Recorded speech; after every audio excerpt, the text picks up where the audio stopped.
Witness na taga-NBI, inamin na walang alam bago ang nangyaring kontrobersyal na press conference ni VP Sara. Pero inimbestigahan daw niya. Dapat sana alam din niya kung bakit nagawa o nasabi ni VP Sara. Pero ito muna yung video na panoorin natin na kung saan naisingit ni Attorney Narbasa si Pangulong Bongbong Marcos. Ito ang video.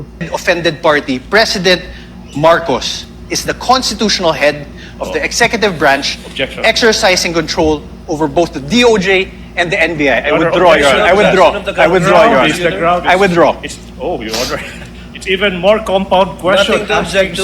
Kontrolado nga ba ni Dunyor ang DOJ at lalo na ang NBI? Ayon po dito, inamin ni National Bureau of Investigation or NBI Senior Agent John Mark Calilong na walang personal knowledge pagdating sa nangyari bago ang kontrobersyal na press conference ni Vice President Sara Duterte. Kalat na sa social media yan.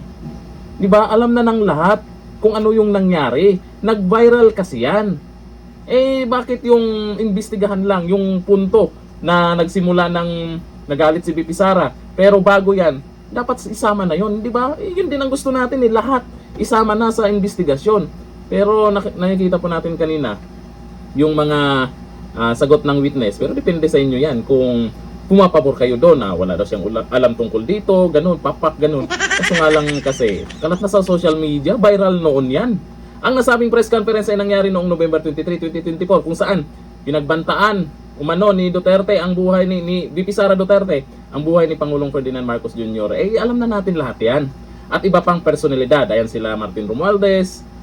Tinanong ni Defense Counsel sa gitna ng cross-examination si Calilong kung alam nito ang nangyari bago ang nasabing press conference.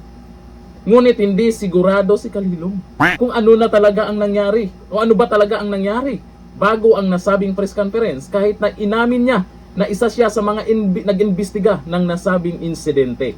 Nag-imbestiga siya pero hindi niya alam. Talaga naman. Sabagay, kung hindi naman talaga niya alam, bakit natin pipilitin kung hindi talaga niya alam?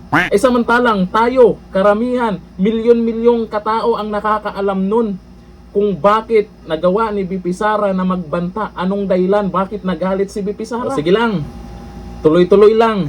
Kasi nangyayari ngayon dyan sa impeachment trial, si VP Sara ang lamang. Ganito lang, thank you. Bye-bye.